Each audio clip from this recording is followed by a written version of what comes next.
अस्सलाम वालेकुम। आज के लेक्चर में हमने एक्सरसाइज 1.4 स्टार्ट करनी है। एक्सरसाइज 1.4 का क्वेश्चन नंबर 1 है, prove that part number 1 log iota is equal to pi iota by 2। यानी जो हमने लॉग फॉर्म को ओपन करना है, जो हमने लॉग वाली फॉर्म पढ़ी थी वो हमारे पास इसका फॉर्मूला था। अगर हमारे पास लॉग कॉम्प्लेक्स नंबर है,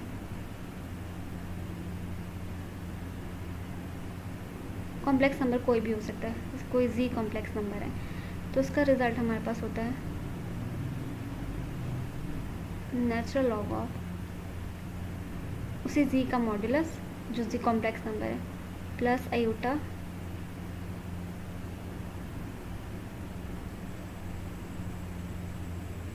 टेन, या फिर आप इसको थीटा भी लिख सकते हो, आर्ग्यूमेंट ऑफ इसको हम आर्ग्यूमेंट ऑफ आयोटा भी लिख सकते हैं। ये जो एंगल आएगा थीटा वाला, आर्ग्यूमेंट ऑफ जी, क्योंकि यहाँ पहले क्वेश्चन में आयोटा है तो हमारे पास आर्ग्यूमेंट आयोटा देगा। तो लॉग ऑफ जी, किसी भी कॉम्प्लेक्स नंबर का लॉग क्या होगा, का फॉर्मूला है नेचुरल लॉग ऑफ उस modulus complex number plus iota argument of the complex number. अब जी जो है वो हमारे पास है आयोटा, यानी लॉग ऑफ जी है, जी यहाँ पर है हमारे पास आयोटा। आयोटा को हम लिख सकते हैं ज़ीरो प्लस आयोटा वाली फॉर्म में, तो हमने इसको चेंज कर लिया ज़ीरो प्लस आयोटा वाली फॉर्म में। अब फॉर्मूले के लिए हमें दो चीज़ें चाहिए, एक तो जी का मॉडुलस चाहिए और दूसरा हमें आर्गुमेंट यानी थीटा चाहिए। आर्गुमेंट की जगह हम थीटा भी लिख सकते हैं। थीटा होता है tan inverse y over x होता है। तो ये हमारे पास जो होता है, जो कॉम्प्लेक्स नंबर होता है कोई भी होता है x प्लस आयोटा y की फॉर्म में। जो नंबर आयोटा के बगैर होता है उसके साथ जो नंबर होता है सिंपल वाला नंबर वो x होता है, और जो आयोटा के साथ नंबर होता है वो y होता है। यहाँ पर जो x है वो 0 है और आयोटा के साथ यहाँ पर अगर नहीं नज़र आ रहा, अगर आयोटा लिखा हुआ है तो उसका मतलब आयोटा के साथ 1 मल्टीप्लाई हो रहा है तो 1 आयोटा बन रहा है। तो y 1 है और x 0 है। मॉडुलस हमारे पास क्या होता है x square plus y square, तो एक्स स्क्वायर ये एक ही बार प्लस आएगा, x square 0 square plus y square, इनका स्क्वायर लेके स्क्वायर रूट लिया तो रिजल्ट जो आता है 1 होता है। सेकंड हमें क्या चाहिए, आर्ग्यूमेंट जी, यानी हमें थीटा चाहिए। थीटा होता है हमारे पास tan इनवर्स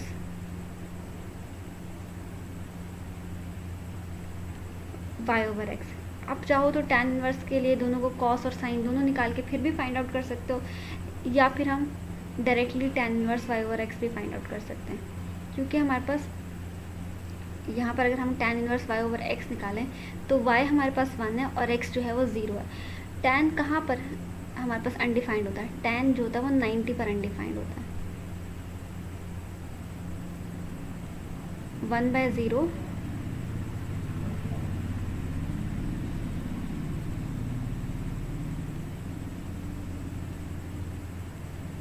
या इसको हम अनडिफाइंड वाला सिंबल भी लगा सकते हैं। tan 1/0 कहाँ है, अनडिफाइंड कहाँ होता है, tan होता है हमारे पास अनडिफाइंड 90 पर। अगर आप चाहो तो इस तरह से भी आप फाइंड आउट कर सकते हो कि आपके पास थीटा जो है वो आ रहा है π/2 के इक्वल, यानी 90 के इक्वल। ये π/2 जो होता है वो 90 के ही इक्वल होता है। या तो आप इस तरह से फाइंड आउट कर सकते हो थीटा जो फॉर्मूला उसका, या फिर आप कॉस और साइन दोनों फाइंड आउट कर सकते हो। कॉस थीटा हमारे पास होता है वाई परपेंडिकुलर, आप ट्राइंगल्स वाली फॉर्म में करके इसको कन्वर्ट करके फिर फाइंड आउट कर सकते हो। ये आपके पास x होता है, ये y होता है, एंड दिस आपके पास ये जो होता है ये z मॉडुलस होता है वो याद होता है।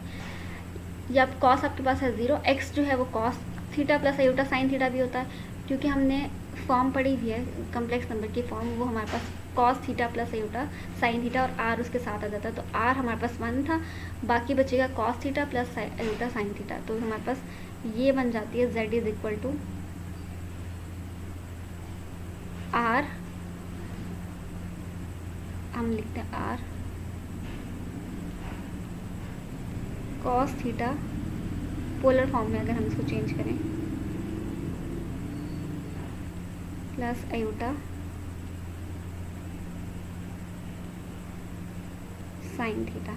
r क्योंकि इस केस में 1 है तो वो तो 1 से मल्टीप्लाई होकर कोई भी रिजल्ट वापस से वही रह जाता है। तो हमारे पास बाकी जो बचेगा इस केस में, पहले वाले पार्ट के केस में, क्योंकि r 1 के इक्वल है तो 1 अगर हम यहाँ 1 पुट कर दें तो बाकी क्या बचेगा, cos theta plus iota sine theta.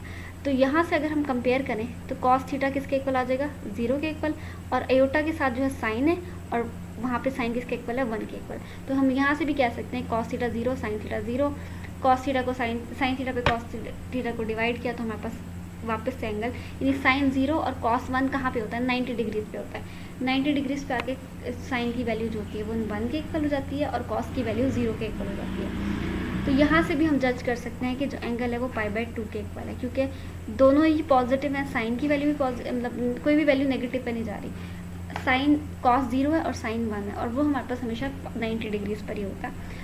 एक तो यहाँ से भी हम कर सकते हैं, और दूसरा तरीका है कि हम लोग थीटा का जो फॉर्मूला है, theta is equal to tan inverse y/x, y की वैल्यू पुट करें एंड x की वैल्यू पुट करें, यहाँ पे हमारे पास आ जाएगा tan इनवर्स अनडिफाइंड, यानी अनडिफाइंड वाला सैम्पल आ जाएगा, इन्फिनिटी आ जाएगा। तो हमारे पास tan की जो वैल्यू इन्फिनिटी कहाँ आती है या अनडिफाइंड कहाँ आती है, वो होती है 90 पर। तो यहाँ से भी हमारे पास एंगल आ सकता है π/2। अब फॉर्मूले में हमने पुट करना है, एक तो हमारे पास z मॉडुलस, z जो था वो आयोटा के इक्वल था, log of iota is equal to natural log of iota modulus plus iota argument of iota. Modulus of iota हमारे पास आया था 1 के इक्वल, और आर्ग्यूमेंट ऑफ आयोटा हमारे पास आया है π/2 के इक्वल। लॉग ऑफ 1 अगर आप कैलकुलेटर पे भी कैलकुलेट करोगे तो इक्वल टू 0 होता है, तो वो ख़त्म हो जाएगा, इक्वल टू 0 हो जाएगा। बाकी आपके पास बचा π/2, और यही हमारे पास जो प्रूव करना था π/2 के लॉग ऑफ आई जो होता है वो π/2 के इक्वल है। तो ये हमारे पास फर्स्ट पार्ट जो है वो प्रूव हो गया। सेकेंड है हमारे पास log ऑफ -5। फॉर्मूला वही रहेगा कि हमारे पास आ जाएगा log natural log of z modulus plus iota argument of z, या थीटा आयोटा थीटा आ जाएगा। तो हमें पहले क्या चाहिए, z मॉडुलस चाहिए। अगर हम 5 को देखें तो इसमें आयोटा नहीं है, तो इसका मतलब क्या है, z जो है वो हमारे पास -5 + 0 होता है। जब आपके पास आयोटा हो वाली टर्म हो, जैसे यहाँ पर था, सिर्फ आयोटा वाली टर्म थी, दूसरी टर्म नहीं थी, वरना तो हमारे पास जो कॉम्प्लेक्स नंबर होता है वो x + आयोटा y वाली फॉर्म में होता है, ये x + आयोटा y वाली फॉर्म में। यहाँ पर देखिए सिर्फ आयोटा वाली टर्म है, तो इसका मतलब जो है x वाला पार्ट 0 है, और जहाँ पर आयोटा वाली टर्म नहीं होगी इसका मतलब आयोटा वाला पार्ट 0 है। तो यहाँ पे x वाला पार्ट आएगा और y वाला जो पार्ट है वो 0 के इक्वल है।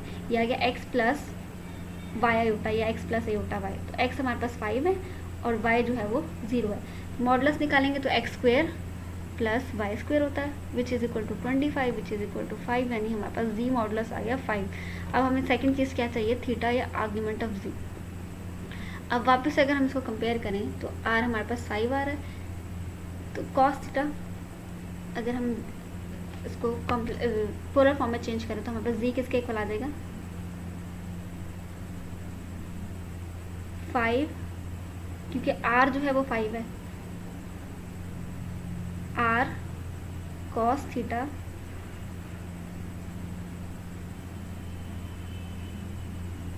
प्लस आयोटा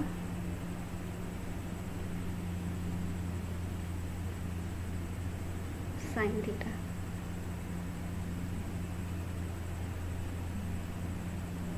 अगर ऊपर वाले कॉम्प्लेक्स नंबर को भी आप इसी फॉर्म में चेंज करें तो आपको क्या करना पड़ेगा, 5 को कॉमन निकालना पड़ेगा, क्योंकि r हमने कॉमन निकाला। यहाँ से अगर हम 5 कॉमन निकाल लें तो यहाँ क्या बचेगा, 5 की जगह -1, और 0 से तो हम कुछ वैसे भी मल्टीप्लाई डिवाइड कर लें, तो हमने क्या किया, 5 मल्टीप्लाई भी कर लिया और डिवाइड भी कर लिया, मल्टीप्लाई वाला 5 बाहर आ गया, और 0 को किसी भी नंबर से डिवाइड किया, ये 0/5 बच जाएगा। 0 को किसी भी नंबर से डिवाइड करें तो हमारे पास 0 ही रिजल्ट आता है, तो ये हमारे पास 0 आयोटा, यानी हम 0 से 5 इस तरह से कॉमन निकाल सकते हैं कि इसमें हमने 5 मल्टीप्लाई भी कर लिया और डिवाइड भी कर लिया, मल्टीप्लाई वाला बाहर कॉमन आ गया, डिवाइड बाय 0/5 = 0, ये हमारे पास आ गया। अब अगर आप कंपेयर करो, r और r इक्वल है, cos थीटा किसके इक्वल होगा, -1 के, और साइन थीटा किसके इक्वल होगा, 0 के। तो ये आपके पास आ गया cos थीटा -1 के इक्वल और साइन थीटा 0 के इक्वल। cos थीटा -1 और साइन थीटा 0 कहाँ पर होता है, अगर हम क्वाड्रेंट में देखें तो यहाँ पे हमारे पास cos की वैल्यू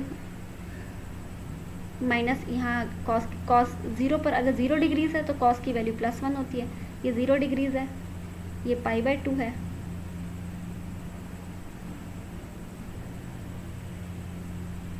ये पाई है, और ये 3π/2 है।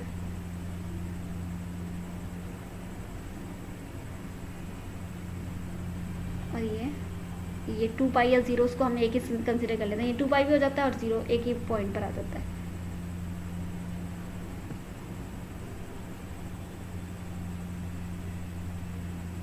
तो अगर हम देखें कॉस की वैल्यू कहाँ कहाँ 1 होती है, कॉस की वैल्यू एक यहाँ 1 होती है, 0 और 2 पाई पे 1 होती है कॉस, और माइनस पाई पे जो होती है वो -1 होती है। सॉरी, पाई पे जो होती है -1 होती है, 0 और 2 पाई पे जो होती है वो 1 होती है। साइन की वैल्यू π/2 यानी 90 पर जो होती है वो 1 होती है, और 3π/2 या 270 पे जो होती है वो -1 होती है। अभी यहाँ पे जो हमारे पास कौन सी केस है, x की वैल्यू -1 और y की वैल्यू 0। अब x एक्सिस पर y हमें पता है 0 होता है, और y एक्सिस पर जो होता है वो x 0 होता है। तो यहाँ पर हमारे पास y सारा 0 है, यानी क्योंकि ये y है ना, x प्लस अयोटा y, तो ये जो y यानी x प्लस अयोटा y 0 कहाँ है, यहाँ पर। और हमारे पास cos की वैल्यू क्या आ रही है, -1, वो कहाँ पे आएगी, पाई पर। तो यहाँ से हमारे पास रिजल्ट आ जाता है पाई। या अगर आपको यहाँ से नहीं करना तो आप थीटा = tan इनवर्स y/x करके भी फाइंड आउट कर सकते हैं। वो आ जाएगा आपके पास थीटा y हमारे पास किसके इक्वल है, tan इनवर्स y जो है वो 0 के इक्वल है, x जो है वो -1 के इक्वल है। 0 को किसी भी नंबर से डिवाइड करें तो 0 ही आता है, tan इनवर्स हमारे पास 0 आ जाएगा, फिर वो हम 0 आ जाएगा। अब tan इनवर्स 0 कहाँ कहाँ होता है, या तो वो इधर होता है 0 और ये 2 पाई पे होता है, या वो पाई पे होता है। लेकिन क्योंकि हमारे पास x नेगेटिव और y पॉजिटिव या 0 आ रहा है, तो वो यही वाली लाइन बनती है। x नेगेटिव यहाँ होता है और y 0 भी इसी पार्ट पे होता है, यानी नेगेटिव x एक्सिस पे, तब भी हमारे पास जो रिजल्ट है वो पाई के इक्वल ही आएगा। तो आर्ग्यूमेंट ऑफ z जो है वो पाई के इक्वल ही आएगा। अब इसको हमने पुट कर दिया, log of -5 is equal to log of -5 का modulus plus iota argument of -5। -5 का मॉडुलस जो था वो +5 आ गया था, प्लस अयोटा आर्ग्यूमेंट ऑफ -5 जो था वो पाई के इक्वल आ गया। तो ये बन गया log of 5 natural log of 5 plus iota pi, और यही हमने प्रूव भी करना था। नेक्स्ट है हमारे पास क्वेश्चन नंबर 3। क्वेश्चन नंबर 3 में हमारे पास है -1 प्लस अयोटा। तो -1 प्लस अयोटा में अगर आप देखें तो ऊपर वाले दो पार्ट्स, जो फर्स्ट पार्ट में हमारे पास रियल पार्ट नहीं था यानी अयोटा था सिर्फ, सेकंड वाले क्वेश्चन में -5 था तो हमारे पास इमेजिनरी पार्ट नहीं था, तो हमने y को 0 ले लिया था, फर्स्ट वाले पार्ट में x को 0 ले लिया था। यहाँ पर हमारे पास x भी गिवन है और y भी गिवन है। x जो है वो -1 के इक्वल है और y जहाँ पे 1 के इक्वल है। नंबर नहीं लिखा होता उसका मतलब 1 के इक्वल है।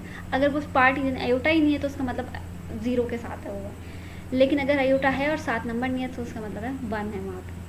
तो ये हमारे पास आ गया -1 प्लस अयोटा। यहाँ से हमारे पास x जो है वो -1 आ गया, क्योंकि x प्लस y अयोटा होता है या अयोटा y होता है। तो यहाँ पे हमारे पास आ गया x प्लस अयोटा y।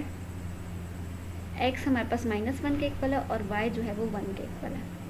तो जो मॉडुलस होता है या r जिसको कहते हैं वो हमारे पास होता है z modulus equal to x² plus y²। तो यहाँ हमारे पास x² आ गया, y² आ गया, इसको सॉल्व किया तो हमारे पास √2 आ गया। अब उसके बाद हमने फाइंड आउट करना है थीटा यानी आर्ग्यूमेंट। आर्ग्यूमेंट फाइंड आउट करने का हम वही तरीका भी फाइंड आउट कर सकते हैं। हमारे पास आ जाएगा tan इनवर्स थीटा जो होता है वो होता है tan इनवर्स y/x के, तो ये आ जाएगा tan इनवर्स y जो है वो आपके पास -1 है और y जो है 1 है और x जो है -1 है, तो y/x से हमारे पास आ जाएगा 1/-1 विच इज़ इक्वल टू -1। और tan -1 कहाँ पे होता है, वो होता है 270 पर, क्योंकि ऊपर साइन और कॉस होता है। जैसे आपके पास sin 1 होता है पाई तो 90 पर, उसी तरह आप बस यहाँ पे अनडिफाइंड होता है, लेकिन जहाँ पर नेगेटिव है वहाँ पर आपके पास ये वाला आएगा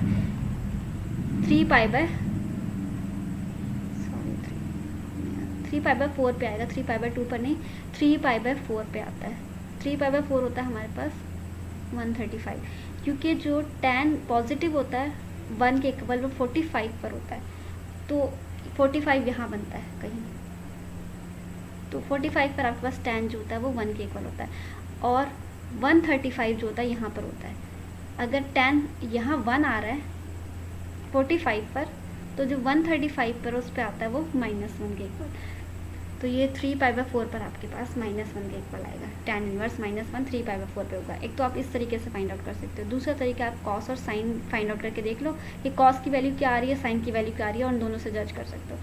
जो आपके पास ट्राइंगल होती है, राइट एंगल ट्राइंगल, उसमें हमारे पास उससे हम ये रेशियोज फाइंड आउट करते हैं। एक आपके पास होती है एक्स, एक होती है आपके पास वाई, यानी सॉरी जो बेस होती है ये बेस ये एक्स होती है, जो परपेंडिकुलर होता है वो वाई होता है, और ये जो होता है वो जी होता है, या जी होता है, या उसको हम जी मॉडुलस या आर कह देते हैं। ये हमारे पास ट्राइंगल होता है। जो कॉस थीटा होता है वो हमारे पास निकलता है एक्स ओवर आर से, साइन थीटा निकलता है वाई ओवर आर से। एक्स हमारे पास है -1 और आर है √2, तो -1 ओवर √2 आ जाएगा। साइन है वाई ओवर आर, तो वाई है 1 और √2 आ जाता है। अब वैल्यूज तो हमारे पास आ गई। कॉस 1 ओवर √2 जो होता है थीटा 45 पर होता है, और साइन भी हमारे पास 45 पर ही 1 डिवाइड बाई √2 होता है। लेकिन क्वाड्रेंट कौन सा होता है, किस क्वाड्रेंट में 45 का एंगल, अभी हमने देखना है। यहाँ पर जो होता है वो हमारे पास ऑल,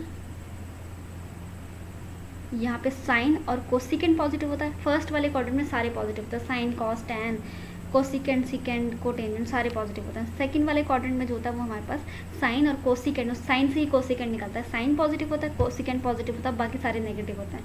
थर्ड में हमारे पास जो होता है टैन, और टैन से जो निकलता है वो कॉट होता है। टैन और कॉट जो होता है वो पॉजिटिव होता है, बाकी सारे नेगेटिव होते हैं। फोर्थ में हमारे पास क्या होता है कॉस और सीकेंड, क्योंकि कॉस से 1 ओवर कॉस से सीकेंड निकलता है। कॉस और सीकेंड जो होता है वो पॉजिटिव होता है, बाकी सारे जो होते हैं वो नेगेटिव होते हैं। अब यहाँ हमें नज़र आ रहा है कॉस नेगेटिव है और साइन पॉजिटिव है। ऐसा कौन सा क्वाड्रेंट है जिसमें कॉस नेगेटिव और साइन पॉजिटिव है? कॉस नेगेटिव और साइन पॉजिटिव हमारे पास सेकंड क्वाड्रेंट में, तो हमारे पास आ जाएगा यहाँ पे। तो हमने क्या किया, एंगल 45 है, क्योंकि 1 ओवर √2 कॉस और साइन दोनों एक साथ जो होते हैं वो 45 डिग्रीज पर ही होते हैं, यानी π/4 पर ही होते हैं। π/4 पर हमारे पास कॉस भी 1 ओवर √2 होता है और साइन भी π/4 जो होता है वो 45 डिग्रीज होता है। इस पर हमारे पास कॉस और साइन दोनों ही 1 ओवर √2 होते हैं। ये तो हमारे पास नंबर से पता लग गया। लेकिन कॉस नेगेटिव और साइन पॉजिटिव कहाँ है, वो यहाँ पर है। यहाँ पर साइन पॉजिटिव है और कॉस नेगेटिव है, सेकंड क्वाड्रेंट है। सेकंड क्वाड्रेंट जो खत्म होता है वो पाई पर ख़त्म होता है। अगर हमें यहाँ एंगल फाइंड आउट करना है तो हम क्या करेंगे, पाई में से वो एंगल माइनस कर देंगे जो एंगल फाइंड आउट हो रहा है। तो हमने क्या किया, अगर हमें सेकंड क्वाड्रेंट में π/4 पता करना है कि कहाँ जा रहा है तो वो यहाँ होगा, तो हम पाई में से वो π/4 वाला एंगल माइनस कर देंगे, तो हम सेकंड क्वाड्रेंट में भी आ जाएंगे और हमारे पास π/4 वाला एंगल भी आ जाएगा। तो हमने पाई माइनस π/4 कर दिया, ये आ जाएगा हमारे पास 4π minus pi which is equal to 3π/4 आ गया। ये हमारे पास निकल गया थीटा या आर्गूमेंट निकल गया। अब फॉर्मूला क्या है, log of natural log of z modulus plus argument of z या थीटा, आर्ग्यूमेंट ऑफ थीटा या फाइंड आउट कर लेंगे हम। थीटा जो होता है वो आर्ग्यूमेंट ही होता है हमारे पास। नेचुरल लॉग जो हमने के साथ जो जी मॉडुलस हमने फाइंड आउट किया था वो √2 था, तो यहाँ पे हमने √2 लिख दिया, प्लस आयोटा, और जो हमने थीटा या आर्ग्यूमेंट फाइंड आउट किया है वो है 3π/4, तो यहाँ हमने 3π/4 लिख दिया। साथ आयोटा भी होता है फॉर्मूले में, ये आयोटा आर्ग्यूमेंट ऑफ जी होता है, तो ये हमने आयोटा के साथ 3π/4 लिख दिया। तो हमारे पास रिजल्ट आ गया 1/2 नेचुरल लॉग ऑफ 2 प्लस 3π/4, और यही हमारे पास रिजल्ट था जो हमें प्रूव करना था।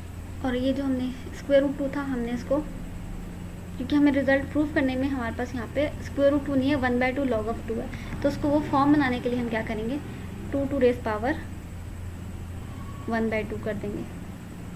और लॉग की प्रॉपर्टी है कि हमारे पास जो पावर होती है, लॉग का जो पावर रूल है उसमें क्या होता है, पावर लॉग से पहले आ जाती है, यानी अगर हम इसको लॉग वाली फॉर्म में लिखें तो 1/2 पहले भी आ सकता है, और जो पहले नंबर मल्टीप्लाई हो रहा है वो पावर बन सकता है। तो जो पावर है उसको हम पहले लिख सकते हैं, ये बन जाएगा 1/2 लॉग ऑफ 2 प्लस 3π/4। और यही रिजल्ट वाली जो फॉर्म थी उसमें इस तरह से था, √2 नहीं था, तो हम इसको पहले थोड़ा सा मॉडिफाई कर लेंगे जो हमने प्रूव करना है उसके अकॉर्डिंग, और हमारे पास ये 1/2 लॉग ऑफ 2 प्लस 3π/4 के इक्वल रिजल्ट आ जाएगा। नेक्स्ट सेम इसी तरह से क्वेश्चन है हमारे पास, log 1 plus iota 1/2 log of 2 plus π/4। Z हमारे पास क्या दिया हुआ है 1 प्लस आयोटा। अब यहाँ से अगर हम x निकालें तो x 1 है, और y निकालें तो y भी 1 है, x और y दोनों ही 1 है।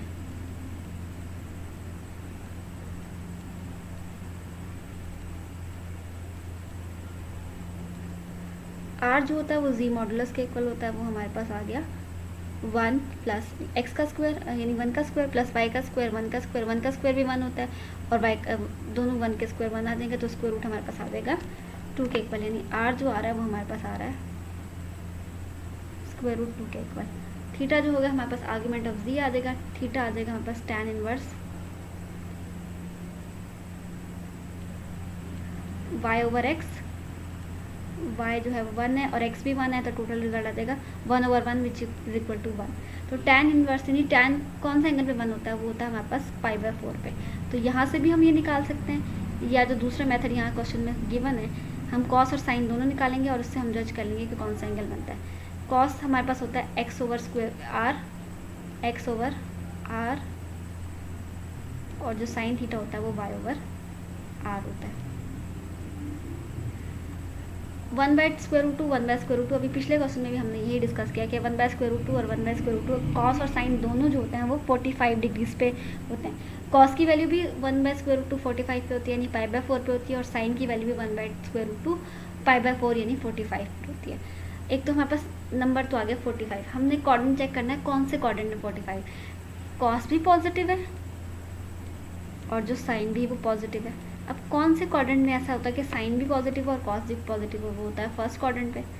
तो फर्स्ट क्वाड्रेंट में हमें कुछ प्लस माइनस नहीं करना पड़ता, जैसे थर्ड क्वाड्रेंट में हमें थर्ड क्वाड्रेंट में आने के लिए पाई से माइनस करना पड़ा था, इसी तरह जो फर्स्ट क्वाड्रेंट है उसमें हमें कुछ प्लस माइनस नहीं करना पड़ता, जो डायरेक्ट एंगल आता है वही हम लिख देते हैं क्योंकि उसमें सभी पॉजिटिव होते हैं। तो यहाँ पर हमारे पास जो थीटा आ गया वो डायरेक्ट वही आ गया जो हमने फाइंड आउट किया, वो π/4 आ गया।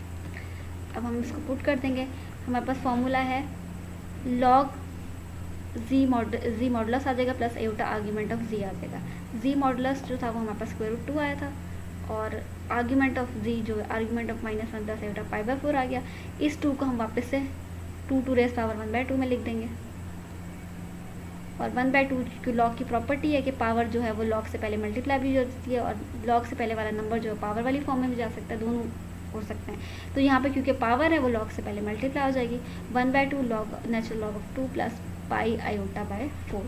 यही जो रिजल्ट था वो हमने प्रूव करना था। आज के लेक्चर में हमने ये 4 क्वेश्चन डिस्कस करने थे। इससे नेक्स्ट वाले जो पार्ट है फर्स्ट क्वेश्चन के वो हम नेक्स्ट लेक्चर में कंटिन्यू करेंगे।